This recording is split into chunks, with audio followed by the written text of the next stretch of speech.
Olá, sejam bem-vindos a mais um estudo bíblico aqui no nosso Instagram, Jovens Adventistas Brasil. Como vocês estão?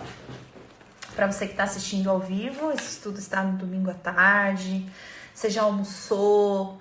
Você já está aí em casa, preparado para o nosso estudo com a sua Bíblia? Oi, Yasmin, seja bem-vinda. Quem mais está por aí? Você que está chegando, vai contando para a gente aí de onde você está assistindo a gente. E lembre-se de convidar aí os seus amigos, tá bom? Aqui embaixo, nesse aviãozinho aqui, ó. Você pode clicar e mandar aí para todos os seus amigos que têm interesse em estudar a Bíblia com a gente, tá bom? Contem para mim se o meu áudio tá bom aí para vocês, se vocês estão me ouvindo bem. E o Maicon veio do Rio de Janeiro para cá, olha, assistir a gente, para acompanhar o estudo com a gente. Campinas, o Leandro, de onde vocês estão assistindo a gente, contem para nós. O Maicon também é de Campos, no Rio de Janeiro em peso aqui, hein? Olha aí a Amanda de BH, a Yasmin de São Gabriel da Palha, do Espírito Santo. O Elisandro é de Angola, seja bem-vindo, Elisandro. Olha só, o Jonas de Limeira. Então vão chamando os amigos de vocês aqui. Já vou chamar minha amiga Maiara para a gente começar a bater papo aqui, né? Fazer a nossa introdução. E aí a gente vai dar a do Facebook e do YouTube que devem estar esperando por nós lá também, na rede social de lá. Amiga, bem-vinda! Oi, tudo bem, Lin? Tudo bem? E você tá muito frio em Mogi? Graças a Deus. Meu Deus do céu. A gente é amiga, mas nessas horas a gente tem que discordar, porque não dá. Pois é. Eu não sou do frio. Você nunca foi do frio, Lin? Eu nunca fui, amiga. O meu negócio é sol e agitação.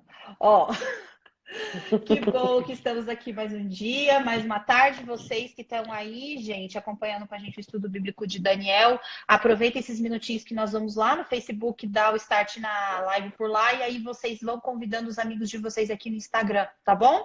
Amiga, vamos lá no nosso outro lado aqui. Nossa, eu deixei tudo torto aqui, pronto, arrumei. Bora lá. Bora lá. Olá, sejam bem-vindos a mais um estudo bíblico aqui pelo Facebook, pelo YouTube. Você que está aí acompanhando com a gente essa maratona do livro de Daniel com a Maiara, minha amiga. Seja bem-vinda, amiga, de novo. Ô, Li, eu que agradeço. É sempre bom estar aqui aos domingos.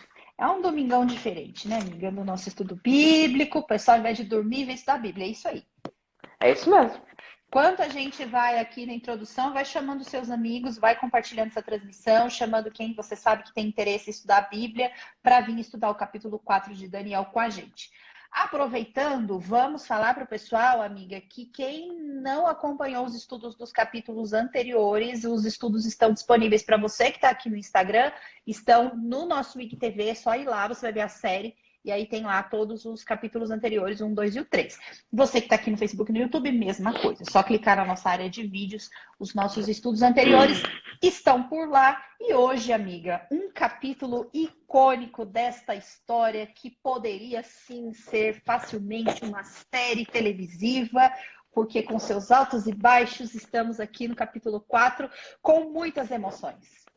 Icônico e cômico, né? Não existe a palavra icômico, mas eu não sei, resolvi usar. A gente acabou de nomear o capítulo 4 como um capítulo icônico. Então, você que está aí com a gente, pegue a sua Bíblia, que nós já vamos orar e começar esse estudo, porque o capítulo 4 não nos deixa demorar. Não. O capítulo 4 tem muita coisa e é importante. Muita coisa. Vamos orar então, amiga? Vamos. Vamos sim. Então, vamos orar. Vou orar para nós. Você que está aí no Facebook, continua aí chamando o pessoal, tá bom? Que a gente já vai começar. Você aqui do Instagram, a mesma coisa. Vamos, então, orar. Bondoso Deus, a gente agradece essa oportunidade que a gente tem aqui de estar com os nossos amigos num domingo à tarde para estudar a sua palavra. Aqueles que estão assistindo também em outros dias, em outros horários, que se dispuseram a se desprender aí um pouquinho dos estudos, né, anteriores que já fizeram para aprender coisas novas com esse estudo aqui que nós estamos fazendo. Que o seu Santo Espírito ilumine e abençoe a mente de cada um que está aqui acompanhando esse estudo agora e também a nossa mente, para que nós possamos aqui, através dessa conversa, dessa troca de ideias, extrairmos o melhor da sua palavra, extrairmos lições importantes para a nossa salvação. Esteja conosco, perdoe os nossos pecados, em nome de Jesus. Amém. Amém. Aqui no Facebook, o Josemi já chegou por aqui também, o Fábio Belmonte, sejam bem-vindos, convidem todos os amigos de vocês. Vamos abrir a Bíblia, amiga, em Daniel capítulo Sim. 4. Daniel capítulo 4. E a gente estava comentando antes de entrar aqui, amiga, que Daniel capítulo 4 já começa diferentão, né? Quem leu, né, e está acompanhando a leitura, né, as nossas leituras semanais aí, vai perceber que o capítulo 4 ele começa diferente de todos os 3 capítulos anteriores. E aí, olha só, Tavinho já chegou por aqui. Tavinho, seja bem-vindo. Todo mundo que está chegando por aqui acompanhando. Olha só, o capítulo 4, amiga, me lembrou, o primeiro verso me lembrou que quando a gente estudou o capítulo 3, lá na semana passada, quando o rei Nabucodonosor vai falar da estátua, tal, ele chama todo mundo, ele chama as pessoas de várias tribos, línguas e nações para poder se prostrar e adorar a estátua dele. E aí aqui, no primeiro verso, ele começa dizendo: o rei Nabucodonosor enviou essa mensagem a povos de todas as raças, nações e línguas em todo o mundo. Ou seja, uma conclamação, aparentemente uma nova conclamação, né? Uma nova conclamação, mas por um outro motivo. Né? Sim. Por um outro motivo. Então, vamos Sim. ler aí, amiga, para a gente fazer o nosso estudo. Você que não está acostumado, que veio a primeira vez, amiga, vamos esclarecer. O nosso estudo, gente, é a gente lendo, conversando, vocês vão falando aqui, a gente vai conversando sobre o assunto. A gente não tem tempo, se a gente lê com calma, vai tirando as lições, e se não dá tempo, a gente termina o capítulo na semana que vem. Então, bora lá. Bora lá. Então, aqui você já falou, né, que o rei Nabucodonosor, ele está, né? Pelo menos o verso 1 começa com a figura dele de novo, né? Ele se dirigindo às pessoas de todos os povos, nações e línguas que habitam em toda a terra. Será que vem mais um decreto por aí? Será que vem mais uma ordenança? Será que vem mais alguma peripécia do Nabucodonosor? Vamos ver, né? Vamos ver. O verso continua assim: que a paz lhe seja multiplicada. Olha só, amiga, a gente estava falando sobre isso aqui e o icômico veio disso, porque se isso daqui fosse um seriado, a gente estaria vendo o mocinho simplesmente agora virando, o vilão simplesmente agora virando um mocinho bonitinho. Pois é você que está acompanhando talvez hoje pela primeira vez e que não está entendendo o nosso motivo do riso. Só para recapitular para vocês, quem é Nabucodonosor, tá? Porque eu acho que vale a pena refrescar a memória. Né? Daniel, por exemplo, capítulo 1 ali, no verso 10, quando Daniel vai falar com Arioque, que ele não iria participar da mesa do rei, né? Isso. E aí ele vai pedir para Arioque permissão para poder se alimentar de outras coisas. Se você quiser entender melhor esse capítulo, você vá no IGTV e assista lá, né? Uhum. Mas só para a gente poder entender quem é Nabucodonosor, o verso 10 diz assim: eu tenho medo do meu senhor, o rei, que determinou que vocês devem comer e beber, e se ele perceber que o rosto de vocês está mais abatido do que o rosto dos outros jovens da mesma idade. Se isto viesse a acontecer, vocês poriam a minha cabeça em perigo diante do rei. Então aqui, por que eles teriam medo de Nabucodonosor, né? Se Nabucodonosor fosse bonzinho, né? Não podemos esquecer também do episódio do sonho, que ele achou que estava todo mundo conspirando contra ele. E aí, como os caras não puderam ajudá-lo a entender, ou enfim, mudar o que ele tinha entendido do que ele tinha sonhado, lembra que ele escreveu um decreto e mandou matar todos os sábios da Babilônia. Isso está no capítulo 2. Né? E na semana passada nós vimos que o que ele faz, o que ele costumava fazer quando era contrariado, né? Mandou jogar na fornalha ardente todos aqueles que se recusaram a se dobrar diante da imagem que ele havia construído. Então, Nabucodonosor, a gente já falou sobre o temperamento dele aqui. Um temperamento complicado, difícil, um cara extremamente irascível, perdia paciência com facilidade, tudo mandava matar, não gostava de ser contrariado, né? Todas as características que nós já demos aqui. E aí agora... o principal que a gente vai notar aqui no capítulo 4, que foi exatamente a característica que mais, assim, vamos dizer, se tem uma que mais sobressai, que atrapalhou, entre aspas, a vida dele, que foi o orgulho, foi justamente o objeto da situação que aconteceu aqui no capítulo 4, né? Então vamos lá, vamos continuar, porque agora que você já entendeu que Nabucodonosor era esse cara, pode parecer estranho que no capítulo 4 ele esteja tão bonzinho, mas a gente vai contextualizar, né? Começa aqui, a paz, eu quero desejar a paz para tudo. Assim, só para o pessoal entender o que é essa paz, não é jargão de igreja, tá? Que muita gente usa. Isso aqui não é um jargão igrejeiro. Isso aqui, shalom, né? Eu não sei dizer se ele... Shalom é em hebraico, eu não lembro como que é em aramaico, né? Porque ele tá falando em aramaico aqui. Sim. Provavelmente. Mas o sentido da palavra paz é o seguinte, eu desejo para todo mundo bem-estar, saúde e prosperidade. Exato. E então assim, peraí, Nabucodonosor me desejando bem-estar, saúde e prosperidade, o que está acontecendo? Algo de errado não está certo.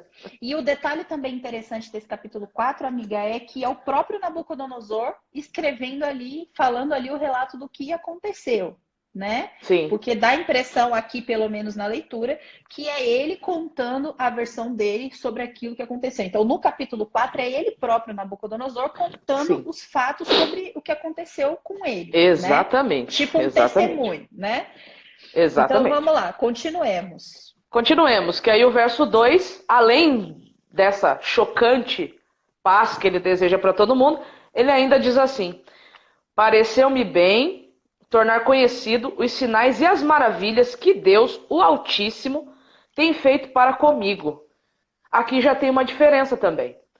Todas as vezes, vocês se lembram que as 3 vezes, 2 vezes que ele se referiu ao Deus Altíssimo, nunca foi como Deus Altíssimo? Era sempre o Deus de Daniel, ou era sempre o Deus de Sadraque, Mesaque e Abednego.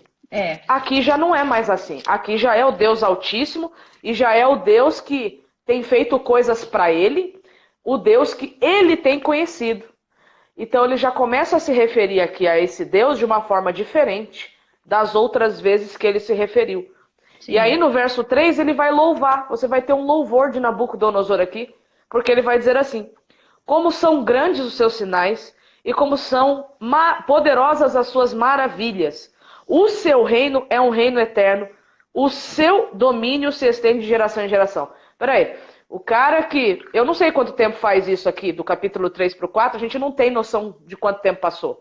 Mas enfim, o cara que antes estava querendo estabelecer o reino dele como reino eterno, agora está dizendo que o reino dele não é mais eterno. Está dizendo que o único que é eterno e que tem domínio é esse Deus Altíssimo que fez coisas maravilhosas para ele. Exato.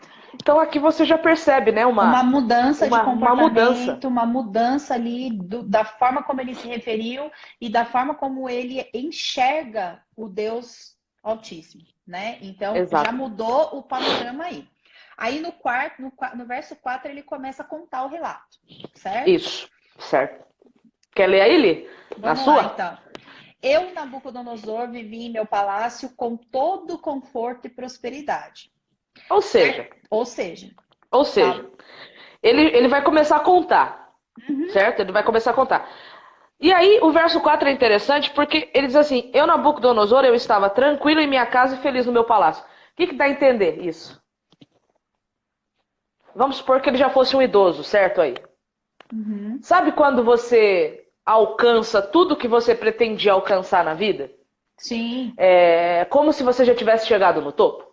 Exato. Ele já tinha conseguido tudo que ele queria, ele estava bem, vivendo tranquilo, de boa, a nação estava tudo bem, ele não estava em guerra, não tinha nada acontecendo de extraordinário. Tudo tranquilo, né? Alcançou felicidade, que é uma coisa que muita gente quer, estava tranquilo, estava totalmente satisfeito, ou seja, é o topo. Eu acho muito legal quando a gente chega no topo, né? Mas só tem um problema quando você chega no topo. Se você não tiver novas... Você acomoda. E para cima não tem como mais ir. Você só pode voltar para baixo. E aí, para voltar para baixo, você pode voltar de 2 formas. Ou você desce com as suas próprias pernas, ou você é derrubado de lá de cima. Exato. Né? Então, eu só quero pontuar isso porque é importante essa informação aqui. Né? É importante. Ele estava no auge ali e estava tudo certo. Aí, ele fala que estava com todo conforto, mas no verso 5 ele diz: certa noite, porém, eu tive um sonho que me assustou. De novo. De novo.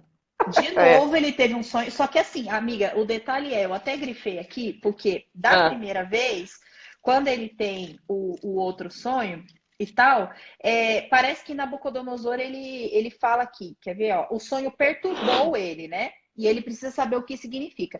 Ele não expõe a fragilidade dele para os outros e dizer que ele está assustado, nem que ele está com muito medo, nem que nada. Na primeira vez ele quer saber o significado, mas ele exige que eles contem para ele, mas ele não se deixa transparecer assim que ele está, né, num momento de, entre aspas, fragilidade. Aqui ele já diz que ele está assustado, né? E aí ele fala que enquanto estava deitado na cama, ele teve visões que me aterrorizaram. Aí, ou seja, de novo, aqui a gente está tendo acesso ao segundo sonho de Nabucodonosor. Sim. O primeiro a gente já conheceu, né? O primeiro sonho foi aquele que ele teve com a estátua lá, né? Que nós já conversamos sobre isso. E o que aquilo representava. Tinha a ver com ele, mas não era só com ele, né? Era com o destino da humanidade, né? Mas, enfim, tinha a ver com ele também, mas não somente. Só que aqui parece que esse outro sonho que ele tem deixa ele mais assustado e aterrorizado do que aquele primeiro sonho, né?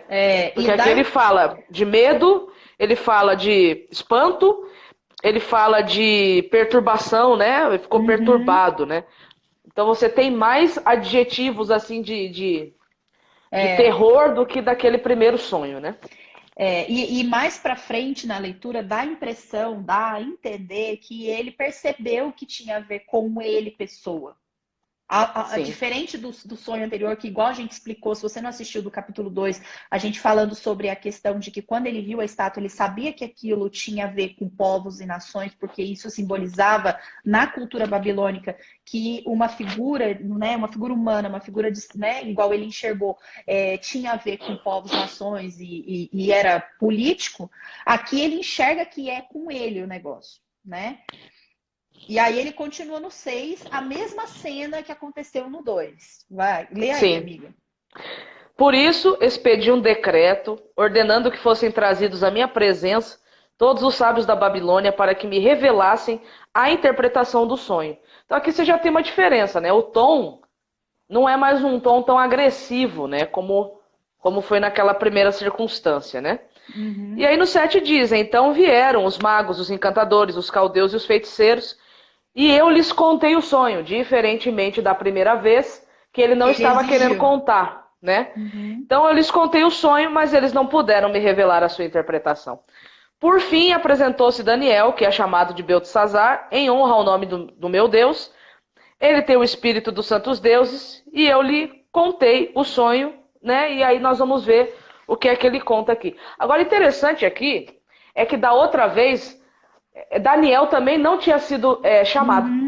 Exato. Nós conversamos sobre isso, que provavelmente ele devia estar terminando o processo de formação dele, né?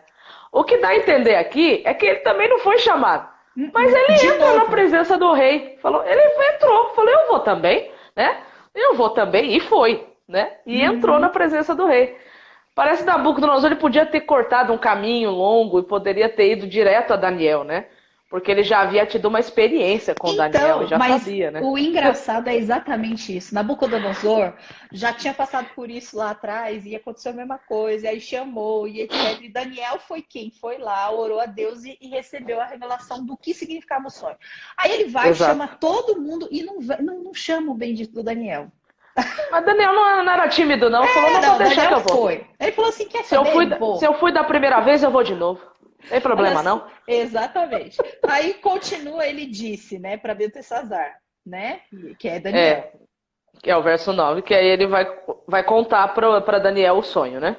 Exato. Aí ele diz, né? Beltesazar, chefe dos magos, eu sei que você tem o espírito dos santos deuses e que não há mistério que você não possa explicar. Eu vou lhe contar o sonho que eu tive para que você me diga o que ele significa.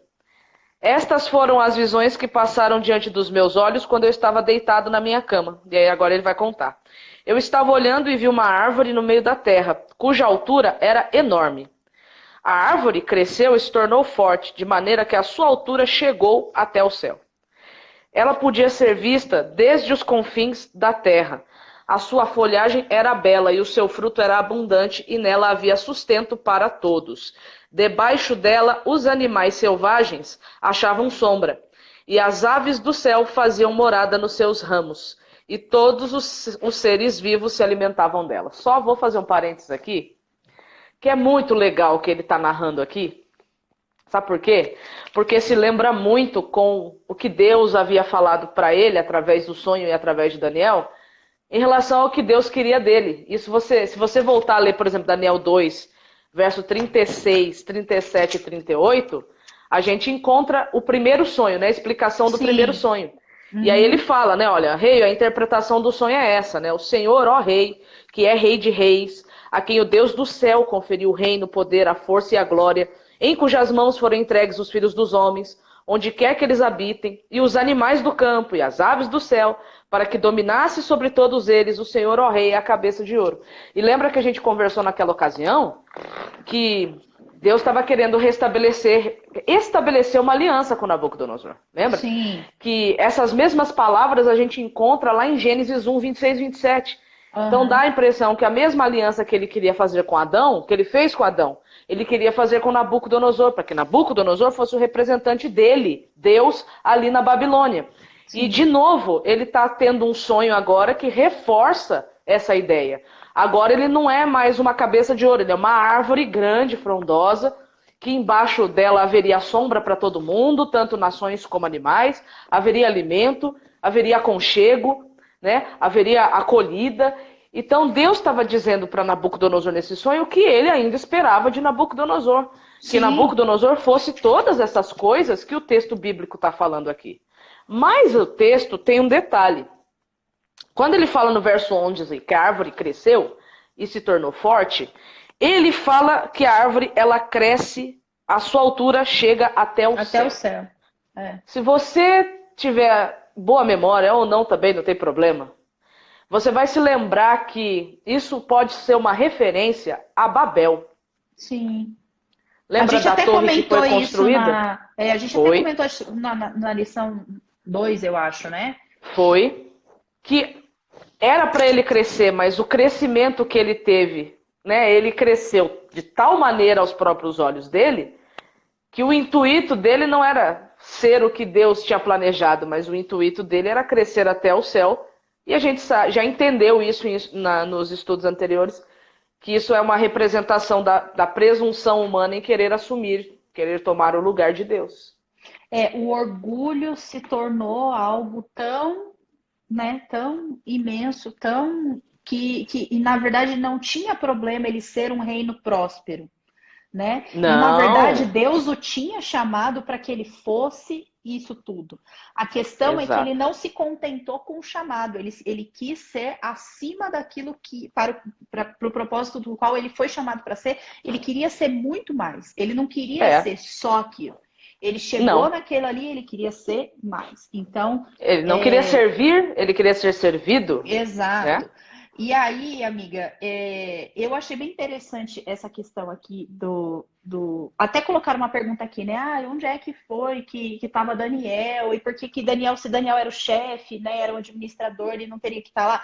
A gente não tem informação de onde estava Daniel. Então a gente pode supor que ele estivesse num outro local, fazendo uma outra atividade. Até ele chegar, já tinha chegado todo mundo. A gente pode supor que ele realmente esqueceu Daniel e aí tal. A gente não tem como. Aí as suposições são infinitas. São suposições infinitas, então a gente não tem como entrar nessa questão por causa desse fato. A Bíblia não diz, a gente não tem informação. E aí estamos no verso 13. O que aconteceu então no sonho? Sim. E aí diz assim no 13: Então, enquanto eu sonhava, eu vi um mensageiro, um ser santo que descia do céu. E o mensageiro gritou: derrubem a árvore e cortem os seus ramos. Arranquem suas folhas e espalhem os seus frutos. Espantem os animais selvagens de sua sombra e as aves de seus ramos. Mas deixem na terra o toco com as suas raízes, preso com um anel de ferro e bronze e cercado da relva verde, e que seja molhado pelo orvalho do céu e viva com os animais selvagens em meio às plantas do campo. E aí o 16 vem uma data. durante 7 períodos terá a mente de um animal selvagem em vez de mente humana. Aí no 17 vem um decreto, mas é um decreto vindo do outro lado, Do céu. né? Do céu. Pois isso foi decretado pelos mensageiros, foi ordenado pelos seres santos, vira a página, para que todos saibam que o Altíssimo domina sobre os reinos do mundo. Ele os dá a quem quer, até mesmo a pessoa mais humilde. Ou seja, então só agora veio um decreto. Vem. Só para a gente entender, se a gente fosse fazer uma interligação entre os versos, os versos 1 e 2 do capítulo 4 vão se relacionar lá com o final do capítulo 4, tá?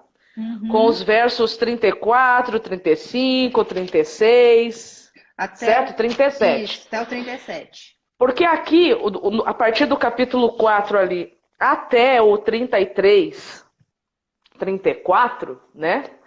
O que acontece?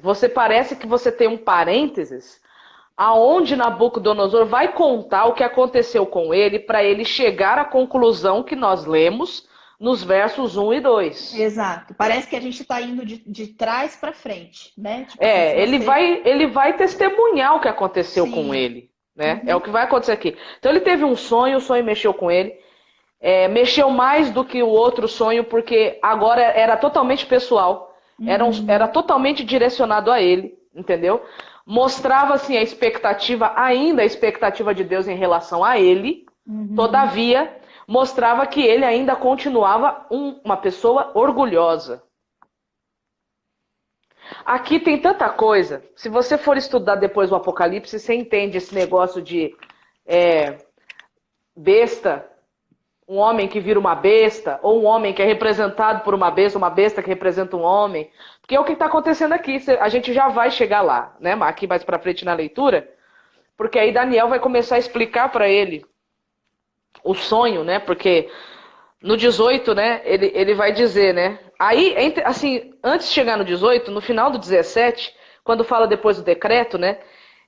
Diz assim, porque o Altíssimo, ele tem o domínio sobre o reino dos homens, e ele dá esse reino a quem quer e põe sobre ele até o mais humilde dos homens. Se você ainda continuar fazendo ponte com Gênesis, logo depois da Torre de Babel na narrativa, vem quem na história? Em Gênesis capítulo 12. Vem Abrão. Exato. Quem que era Abrão na fila do pão naquela época, né? Se você observar. Então, assim, tudo faz eco, né? E o interessante do capítulo 4 é exatamente esse contraponto entre a humildade e o orgulho, né? O orgulho de Nabucodonosor, ele se estendeu até um limite em que poderia não haver nenhuma forma de ele voltar. Porque o orgulho, ele se estendeu até um limite em que ele não enxergava mais nada de errado. Ele estava ali de boa, vivendo a vida dele. E ele mesmo fala, olha, eu estou vivendo tranquilamente aqui no meu palácio, está tudo ótimo, tudo lindo, tudo maravilhoso. Mas Deus é tão misericordioso que ele vai atrás de Nabucodonosor com uma visão pessoal sobre ele, sobre a vida dele, para dizer, Nabucodonosor, eu não desisti de você ainda. Exatamente. Eu quero te dizer que o meu propósito não mudou, a aliança que eu queria fazer com você, ela não mudou, e eu tenho uma proposta para você, eu tenho um decreto aqui para te falar, e você ainda tem tempo para você se arrepender e fazer tudo isso se tornar uma realidade na sua vida. Só que era totalmente condicional. Era totalmente condicional. Nabucodonosor tinha que, né? Então não vou falar o spoiler, vai. Não, sem spoilers. Se a gente continuar a leitura, o verso 18 vai falar assim, ó. Este foi o sonho que eu, rei Nabucodonosor, tive, né? Você, Beltesazar, diga a interpretação, porque todos os sábios do meu reino não puderam me revelar a interpretação. Mas eu sei que você pode, porque você tem o Espírito dos Santos Deuses. Aqui você já vê uma outra mudança, ele não mandou matar ninguém. Tá tudo bem, vocês não conseguem? Ok, tá tudo bem. Vou falar tá com tudo certo. Daniel.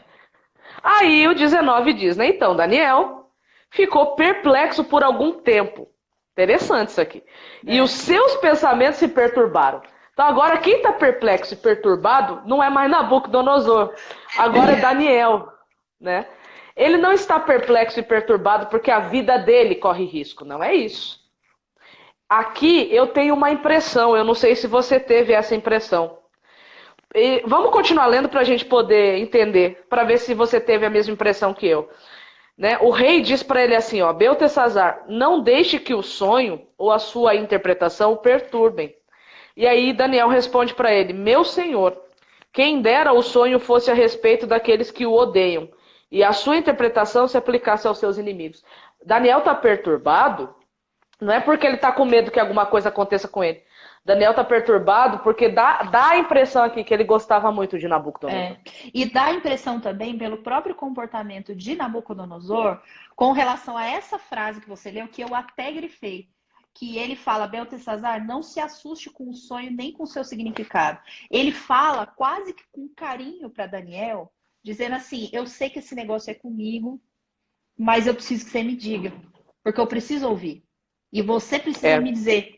Então, parece que existe ali uma relação que foi construída ao longo dos anos de confiança de Nabucodonosor, obviamente, com Daniel, e de carinho de Daniel também por Nabucodonosor. Porque quando ele ouve, né, o sonho e ele percebe que aquilo ali é um juízo para o próprio senhor dele, ele fica com medo, não é pelo fato de, ele vai mandar matar todo mundo, porque ele não disse isso.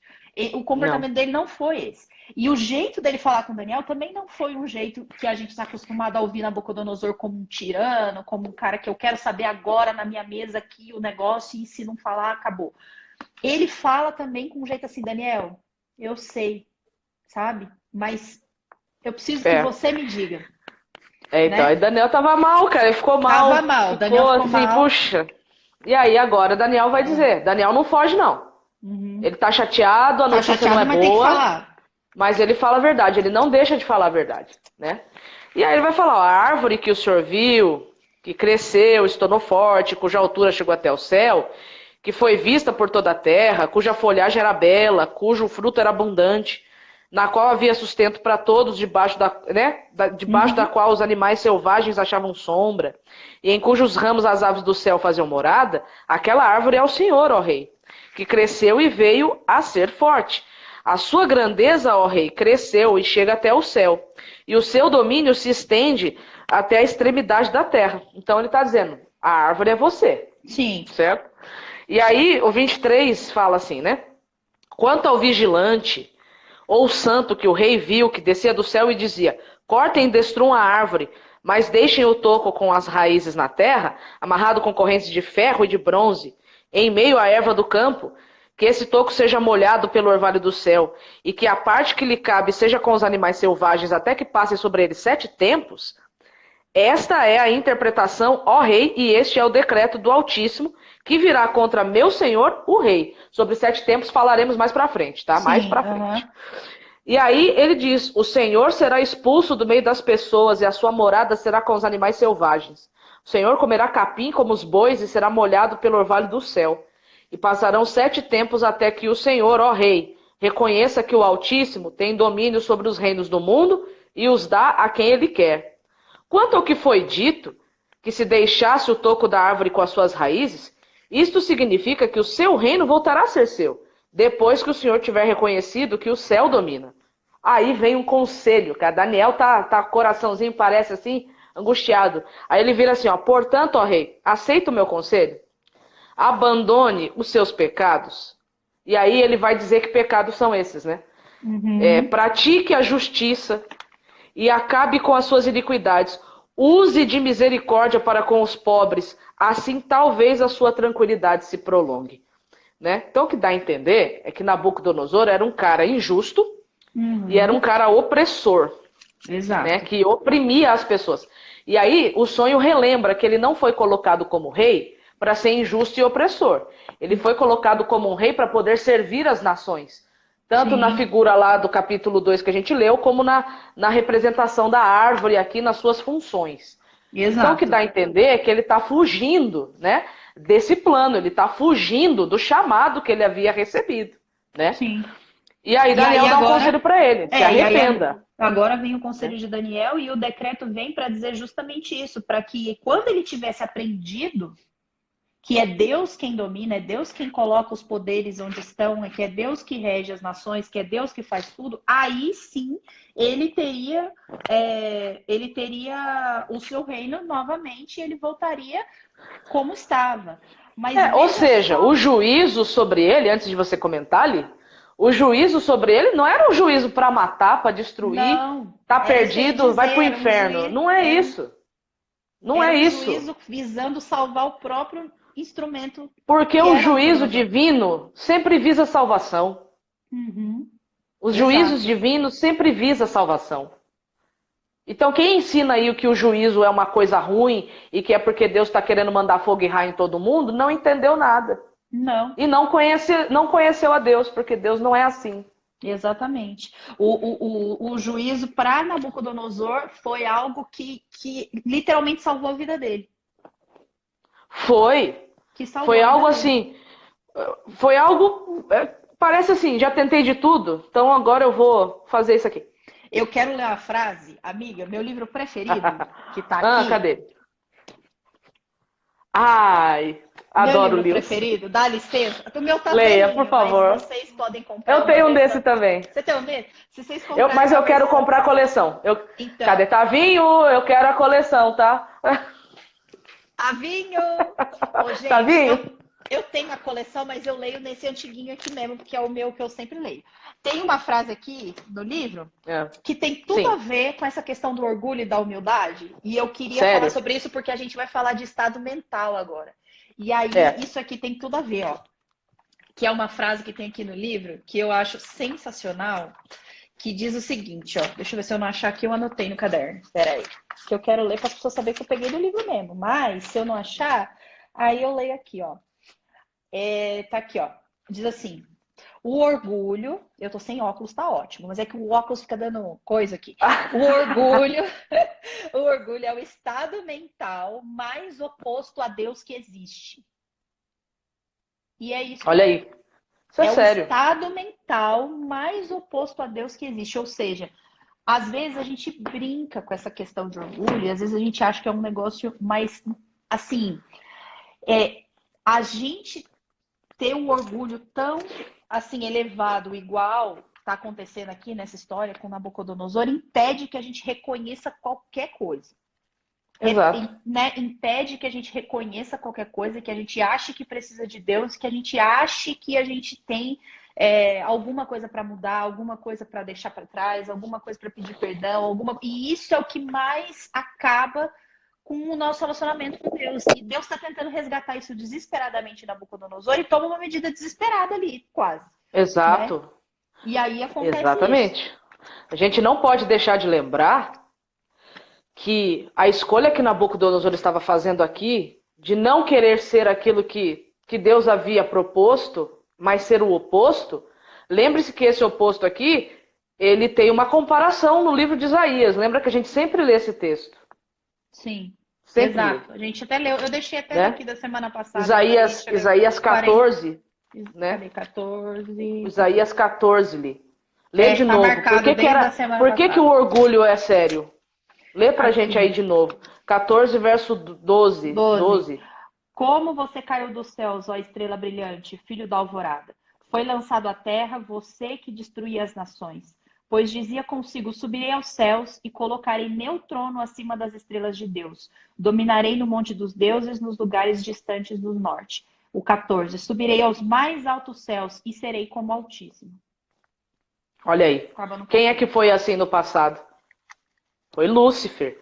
Exato. Então, quando a gente escolhe ser orgulhoso, não é com Jesus que a gente está se parecendo. Exato. É com Lúcifer. Mas nós fomos criados para ser reflexo de Cristo, não do diabo. Mas se nós somos orgulhosos, nós somos reflexo do diabo e não de Cristo. E, inclusive, amiga, tem um verso que eu queria ler aqui que fala sobre essa questão do orgulho, que eu acho que é extremamente importante a gente entender que essa questão do orgulho, ele é oposição à humildade, literalmente. Então, oposição é quando eu literalmente falo assim, olha, eu não preciso de você, eu não quero saber de você, o que você está me propondo, eu sou completamente contra, eu estou indo contra, eu estou fazendo tudo para não fazer o que você me pediu, literalmente. Né? Lá em Tiago. Eu não concordo com você. Não concordo com eu você. acho que não é assim.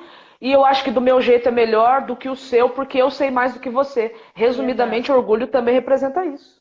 Exato. Lá em Tiago capítulo 4, no verso 6, diz assim, ó, Tiago está citando um provérbio que já está lá em Provérbios capítulo 3, e ele cita, e depois em Pedro cita de novo, porque é um negócio muito, assim, enfático.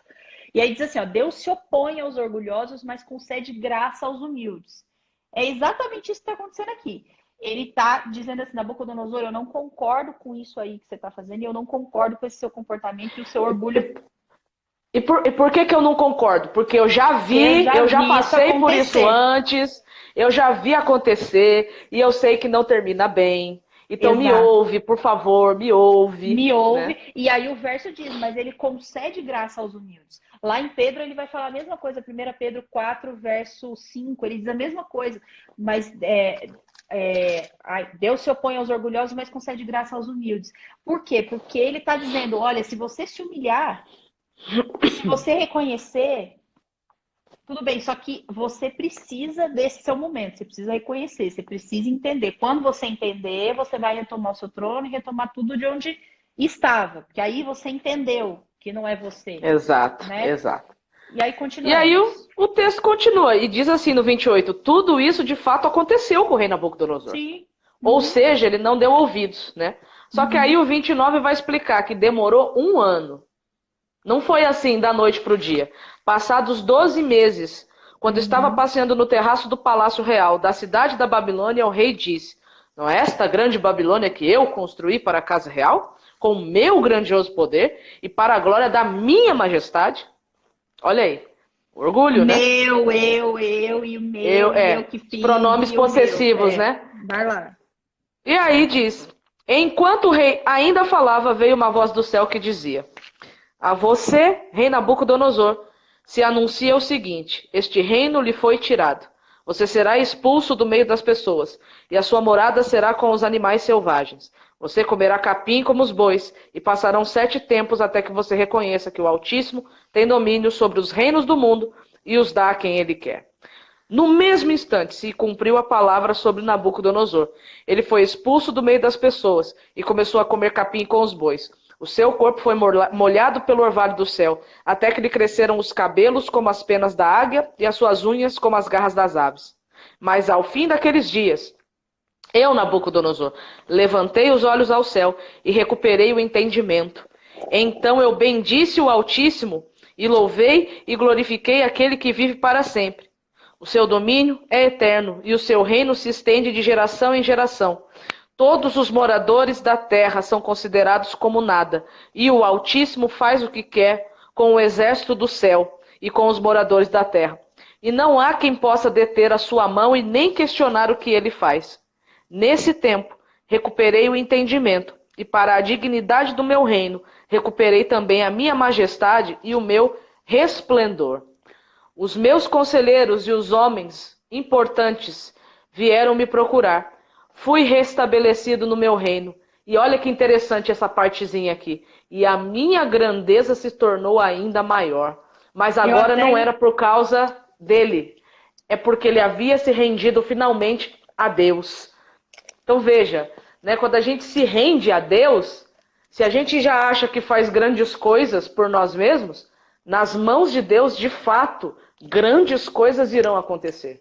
E eu até grifei, porque eu achei interessante, amiga, que isso não é uma coisa que só ele, Nabucodonosor, ele percebeu. Ah, não, as coisas que eu fiz foram melhores, eu fui, né? Eu fui mais honrado que antes. Não, é algo que até as pessoas ao redor dele o respeitaram mais, o perceberam como. Então, assim, perceberam a mudança do comportamento dele. Aquele Nabucodonosor que a gente conheceu no decreto do capítulo 2 que queria matar todo mundo a toda hora, agora é um cara completamente diferente que conquistou o respeito que ele tanto, entre aspas, queria, não com o fato de apontar uma lança para a cabeça de ninguém, mas pelo fato dele ser um cara respeitoso, por ele ser um cara que agora mudou completamente, que agora pratica a justiça, né? Que agora entendeu Exato. tudo aquilo e agora ele é reconhecido como o governante que ele é, né? Ele é reconhecido como Deus tinha não predito, mas planejado, que Deus tinha né? planejado no começo para ele. Agora ele se tornou o cara que Deus tinha planejado que ele fosse desde o começo, né? Exatamente. E aí ele vai terminar dizendo: agora eu, Nabucodonosor, louvo, Uhum. engrandeço, glorifico o Rei do céu, porque todas as suas obras elas são verdadeiras e os seus caminhos são justos. Ele tem poder para humilhar os orgulhosos. E quem estava falando isso foi um dos maiores orgulhosos e soberbos que existiu na face da terra, né? E o importante é essa última frase que você falou, porque ele disse realmente isso, ó. Deus tem o poder para humilhar os orgulhosos, mas não é no sentido de destruição, igual você falou. Não, A não, gente não. entende como humilhação, como o sentido, né, da palavra, né, hoje, assim, algo ruim, né? Então, tipo assim, e tal, ou como algo que a pessoa faz para que a outra pessoa seja diminuída ao ponto de acabar com a vida dela. Mas Deus não está fazendo Exato. isso. E Deus não Não. faz isso. Toda a humilhação que ele sofreu, a cura para o orgulho de Nabucodonosor, ele foi exatamente a humilhação e a vergonha. Ou seja, a cura para ele foi essa humilhação que ele sofreu para que ele fosse restaurado, né? Sim, essa humilhação, na verdade, representa o seguinte: Deus mostrou para ele, Nabucodonosor, a nudez dele. Uhum. O que eu quero dizer com isso? Ele mostrou para Nabucodonosor quem realmente Nabucodonosor era.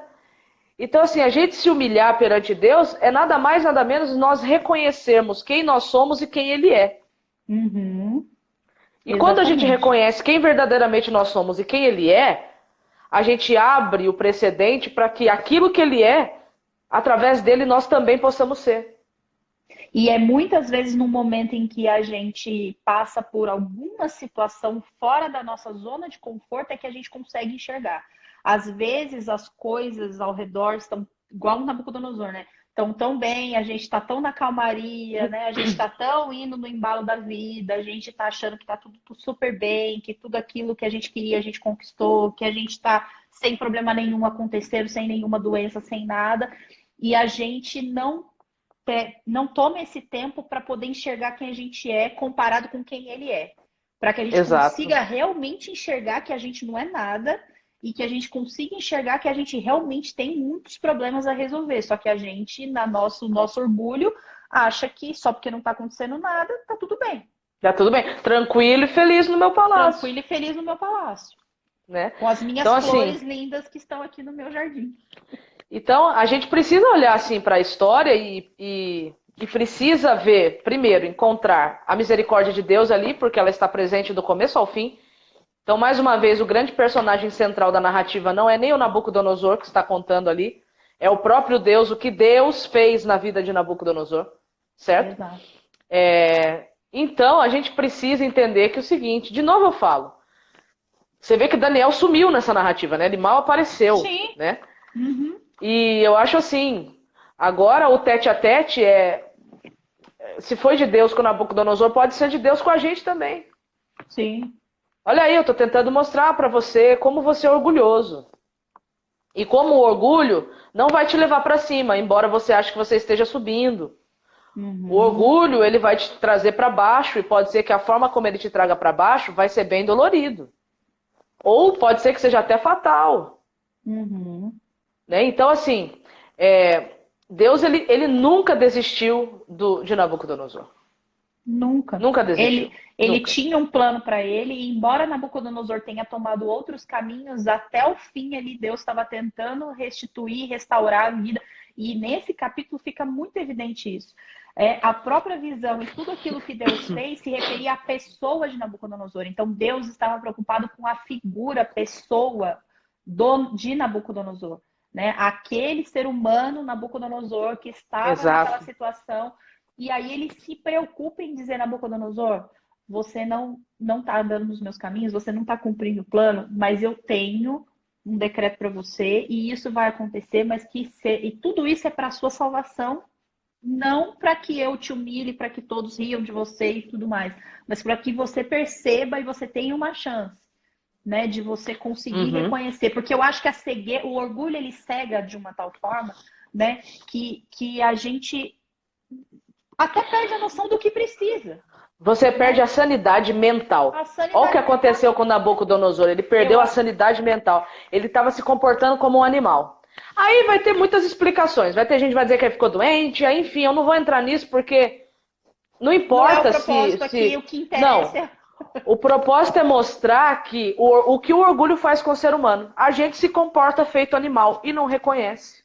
Exato. E o detalhe, né, amiga? Ele já estava se comportando como um animal muito antes disso, porque a gente está falando aqui de um momento em que ele realmente, né, viveu assim essa situação intensamente, completamente fora de si.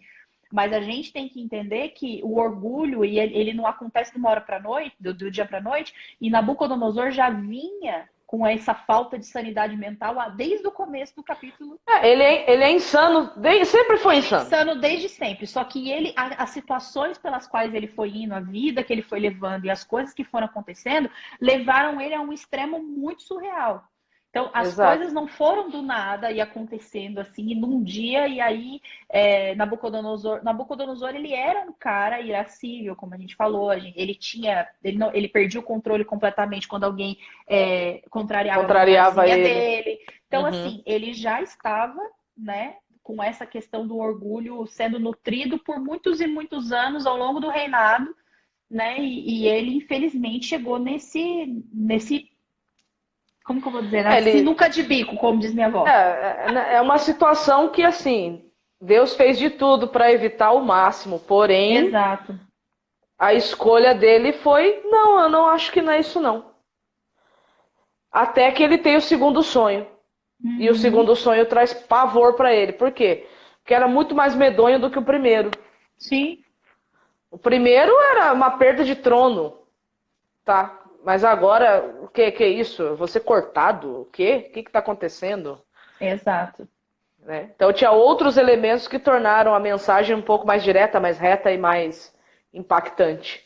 Né? E até porque foi algo que tocou numa veia muito, muito assim de Nabucodonosor, que ele era muito orgulhoso. Então, o fato de mexer com a vida dele, com o trono dele, né? Assim, a situação dele como pessoa perante as pessoas que estavam olhando, né? Então, assim, o que vão pensar de mim? Vão rir de mim? Vão falar de mim? Então, foi tudo isso colocado em prova agora. E aí, quando ele reconhecesse aquilo tudo a situação toda seria mudada, né? Mas o orgulho Aí você vê que foi. seria. Ainda demorou um tempo, né? Ele teve um ano de tempo para isso não acontecer. E aí, depois que aconteceu, ele ainda ficaria mais um certo período de tempo, né? Sim. Ou seja, gente, não é que Deus estava determinando aquilo para a vida dele, não. O que Deus estava fazendo através do sonho e através do que ele viu, né? Era o seguinte, ele estava antecipando para Nabucodonosor o seguinte, ó.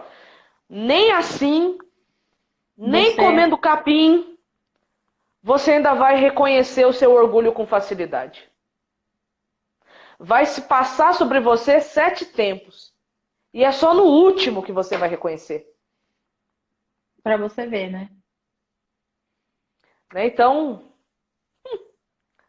Olha, esse capítulo por essas e outras que a gente agora apelidou o capítulo 4 de Daniel de cômico. Porque, olha, seria cômico se seria não fosse cômico, trágico. Exato. E, ao mesmo tempo, é um capítulo lindo com várias lições de misericórdia e de amor de Deus, de como Deus ele busca as pessoas, não importa quem sejam, que a gente já viu aqui desde o começo, de que não importava Nabucodonosor não ser alguém do povo de Deus, que as pessoas falam, né, e etc. Mas ele era uma pessoa que Deus tinha escolhido para um propósito e Deus ia tentar até o fim, assim como ele tenta comigo, tenta com você, tenta com qualquer outra pessoa, fazer com que a gente enxergue e se arrependa e retorne, né? Exatamente. Que capítulo, então, assim, senhoras e senhores. Que capítulo, senhoras e senhores, é isso mesmo. A semana que vem nós vamos começar a estudar o capítulo 5, né? Que aí vai falar do Belsazar. Uhum. E esse é um capítulo onde a gente meio que se despede aqui dessa história de Nabucodonosor, né? E a gente vai falar agora de Belsazar na semana que vem. Mas para você que perdeu aí os estudos do capítulo 1, 2 e 3, pode ir aí no nosso IGTV. Você que está no Instagram tem o capítulo 1, 2 e 3 aí já no IGTV para você assistir. E você que está aqui no Facebook e no YouTube, tem aí nos vídeos, na seção de vídeos, tem os capítulos anteriores também para a gente rever ou estudar pela primeira vez. Porque se você está chegando agora, né, é bom estudar os anteriores para ver como que a gente chegou até aqui, não é mesmo? Vamos ver se tem alguma pergunta aqui, amiga, nos últimos minutos aqui. Olha, deixa eu ver se eu entendi. Na real, o rei era um animal, agia só pelo instinto. Então, verdadeiramente, Deus fez ele provar do próprio veneno. Porém, Deus é misericordioso e nunca desistiu do rei. Auxília Martins falou aqui no Facebook. O José me disse: a explicação está entendível. Vocês, Lígia e Maiara, explicam bem. Deus, em sua ação, só age com amor mesmo, sendo juízo contra Nabucodonosor. É isso aí. Olha aí. Deixa eu ver quem vai. Quando acabar aqui, qual será o próximo livro? Não sabemos ainda. Não sabemos ainda, não. A gente ainda tem vários. A gente vai acabar daqui uns 2 meses ainda, né, amiga? São 12 capítulos. Ainda tem um chãozinho. Isso que a gente está conseguindo, né? Terminar os capítulos. Amiga, a gente tá muito profissional. Mas eu te prometo que isso não vai durar para sempre, tá? Não vai, porque a gente vai chegar... Principalmente quando a gente chegar no capítulo 7 para frente, talvez essa realidade mude um pouquinho. Vai ter que ser por partes. A gente vai uns 2, 3 meses aí ainda, gente. Sim, então deixem sugestões ainda não pensamos. Daqui 2, 3 meses. Boa ideia. Deixa aí a sugestão do que você gostaria. Que a gente pode, né, fazer. Não tem problema. A gente pode, porque a gente está aqui para servi-los, entendeu? Exato. Olha só, meninas, fala que livro é esse, Cida, não sei qual livro que eu mostrei. Eu acho que é do Lewis, né? É esse aqui, ó. Cartas de um Diabo. Não, é o Puro e Simples. Achei que era o Cartas de um Diabo ao Seu Aprendiz. Não, esse eu tenho também, mas é esse aqui, ó. Cristianismo Puro e Simples. Compre, leia, por favor. Sensacional, Cristianismo Puro e Simples. Sensacional. Então não temos mais nenhuma outra pergunta por aqui. Tem uma, acho que aqui no Instagram, não tem não? Aí no Insta? Deixa eu ver aqui, ó. A falta de preocupação de Nabucodonosor quando falou para Daniel não ficar aflito com a interpretação do sonho também foi característica do seu orgulho? Não, mas na verdade não era uma falta de preocupação. Ele estava agindo um pouquinho diferente. Acho que por isso você achou que ele estava eu acho que o texto, na verdade, ali... eu, pelo menos, quando li, não entendi que ele estava assim... isso aí não é nada, não. Porque a gente sabe que não, né? Não, eu vou ler de novo só para ela entender. Lê de novo aqui, ali. Ó, na verdade, é assim, olha... Tá aqui, ó, no capítulo 4, verso 19. Ao ouvir isso, Daniel, também chamado Beltesazar, ficou atônito por algum tempo, atemorizado com o significado do sonho. Então o rei lhe disse: Beltesazar, não se assuste com o sonho, nem com o seu significado.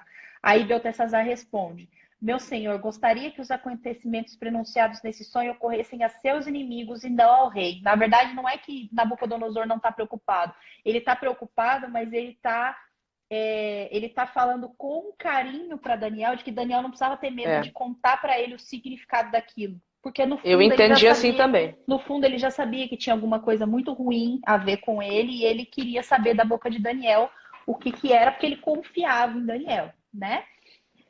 Olha só, o Maurício está dizendo: ensinamentos maravilhosos, sou apaixonado pela palavra de Deus e história de Daniel especialmente. O pleonasmo foi intencional.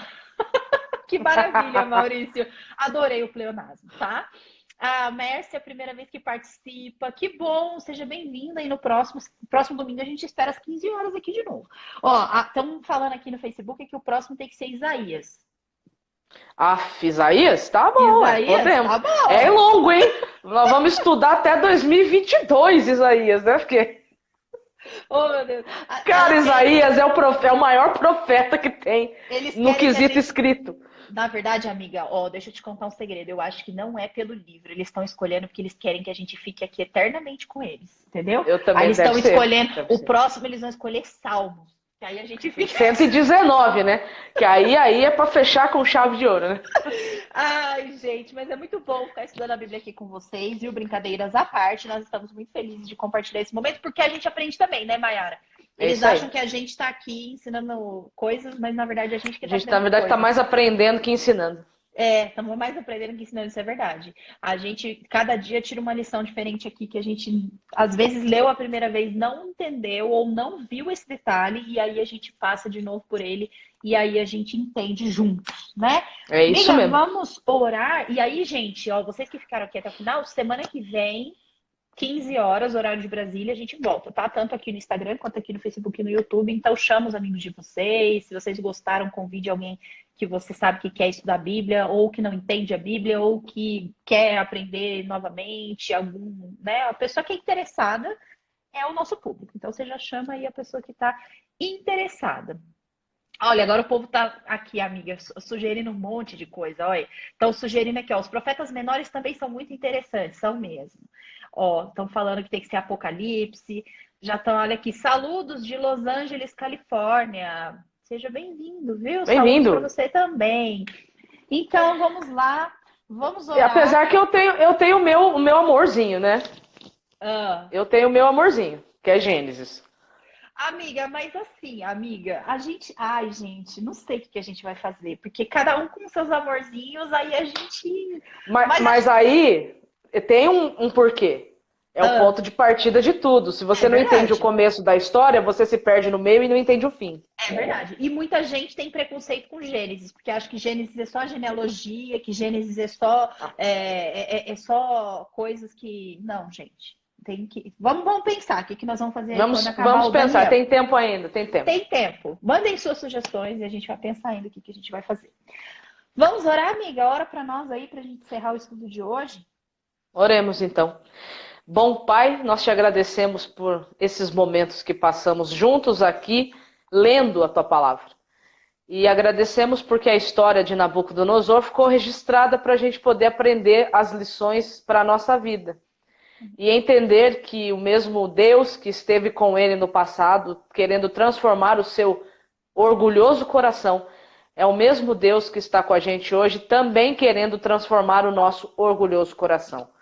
O Senhor quer nos transformar de imagem e semelhança de Lúcifer para a imagem e semelhança de Cristo. E nós queremos dizer que nós aceitamos, ó Deus, esse convite e que nós queremos sim sermos por ti transformados. Então que o Senhor continue agindo na nossa vida como agiu na vida de Nabucodonosor, a despeito e apesar de quem ele era, que o Senhor também continue agindo em nós. Nos dá uma semana feliz na sua companhia. É o que nós te pedimos e agradecemos em nome de Jesus. Amém. Amém.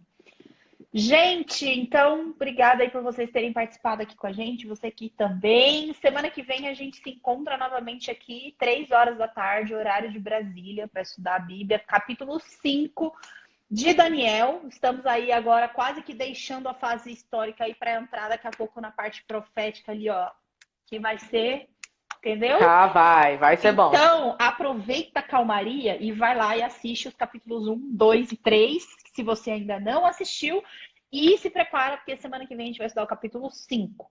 Miga, muito obrigada, viu, por mais um estudo e compartilhar com a gente seu conhecimento, estar aqui com a gente. É sempre muito bom ouvir você. E até semana que vem, então. Até. Vou dar um tchau pra galera aqui e um tchau pra galera aqui ao mesmo tempo, porque eu sou uma pessoa multitarefas, entendeu? É. E aí vocês que estão aqui também, viu? Convide aí seus amigos e assistam os estudos das semanas anteriores. Beijos a todos e até a próxima semana. Tchau!